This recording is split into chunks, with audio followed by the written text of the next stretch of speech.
दोस्तों नमस्कार।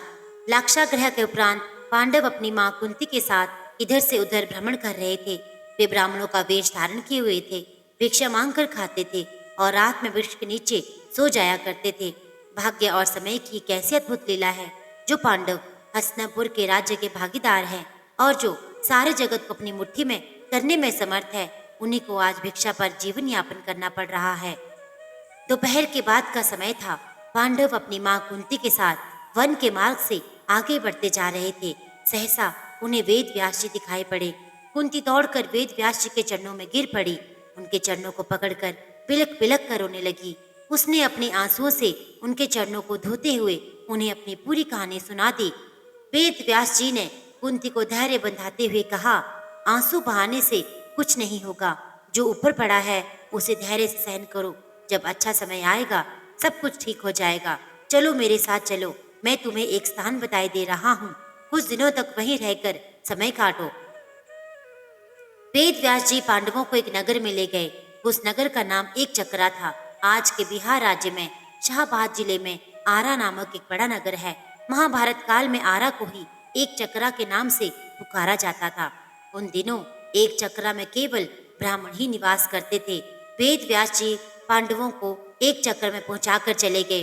पांडव एक ब्राह्मण के घर में निवास करने लगे। पांचों भाई प्रतिदिन भिक्षा मांगने के लिए जाया करते थे। भिक्षा में जो अन्न मिलता था उसी से अपने जीवन का निर्वाह करते थे। उन दिनों एक चक्रा में एक राक्षस के द्वारा बड़े जोरों का आतंक फैला हुआ था। उस राक्षस का नाम था बक। वह दिन में वन में छिपा रहता था, रात में बाहर निकलता था और एक चक्र में घुस जाता था। जिसे भी पाता था मार डालता था। खाता तो एक ही दो आदमी को था, पर 15-20 आदमियों के प्राण रोज जाया करते थे।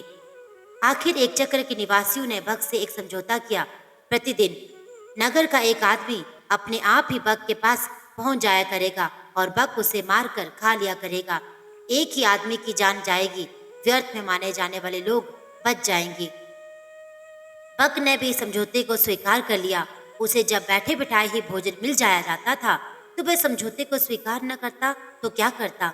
उसने समझौते को स्वीकार करते हुए चेतावनी दे रखी थी कि अगर समझौते का उल्लंघन किया तो एक चक्रा को उजाड़कर मिट्टी में मिला देगा। बस उसी दिन से क्रम से एक घर का आदमी बक के पास जाया करता। बक उसे खाकर अपनी क्षुधाग्नि को शांत करने लगा। संयोग की बात, एक दिन उस ब्राह्मण के घर की बारी आ गई जिसके घर में पांडव अपनी मां के साथ निवास करते थे। दोपहर के पूर्व का समय था। कुंती अपने कमरे में बैठी हुई थी। उस दिन भीम किसी कारणवश भिक्षा मांगने नहीं गया था। वह भी कमरे के भीतर कुंती के पास ही मौजूद था। सहसा कुंती के कानों में किसी के रोने की आवाज आई। रोने और विलाप करने का वह स्वर उस ब्राह्मण के कमरे से आ रहा था जिसके घर में वह ठहरी हुई थी।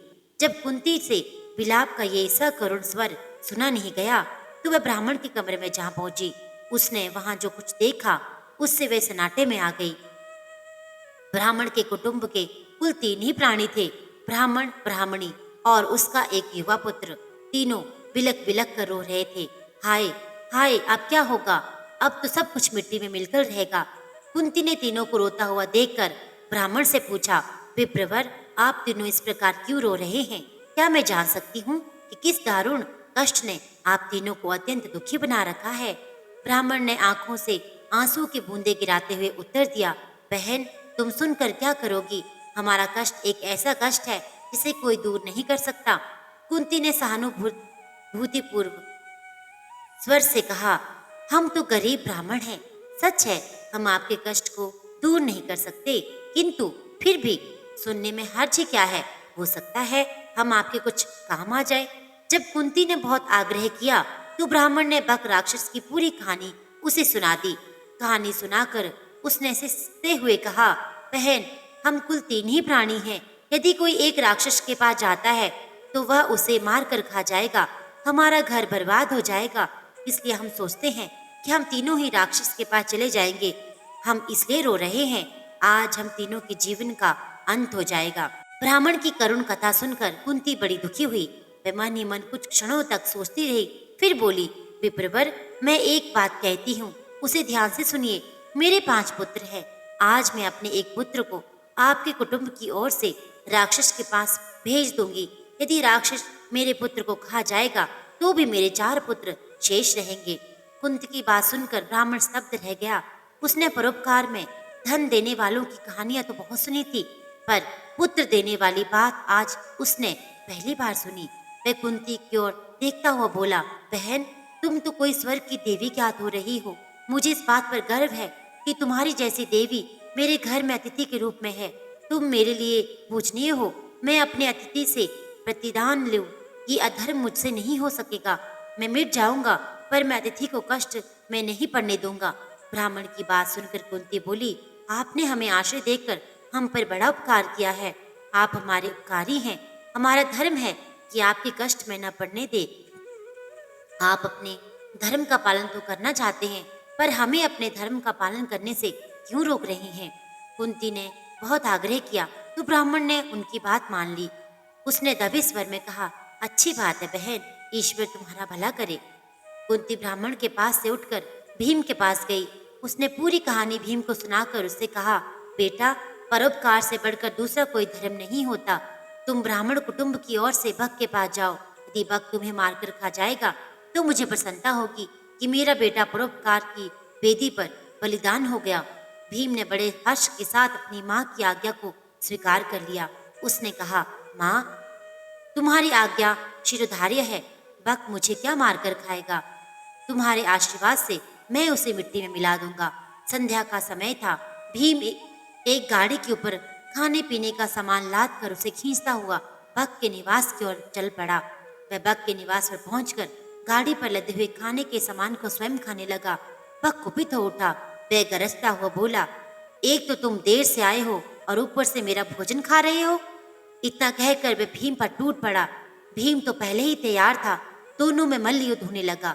दोनों की गर्जना और ताल ठोकने के शब्दों से वायुमंडल गूंज उठा। बक ने बड़ा प्रयत्न किया कि वह भीम को मल्ल युद्ध में पछाड़ दे, पर वह सफल नहीं हुआ।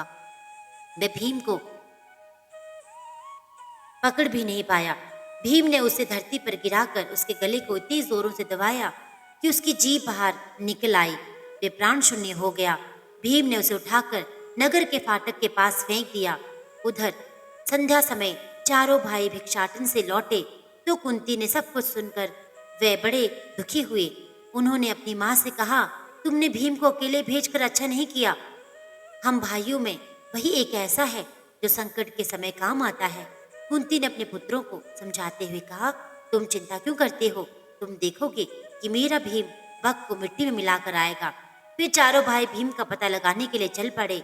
वे अभी कुछ दूर गए ही थे कि भीम अपनी मस्ती में झूमता हुआ आता दिखाई पड़ा।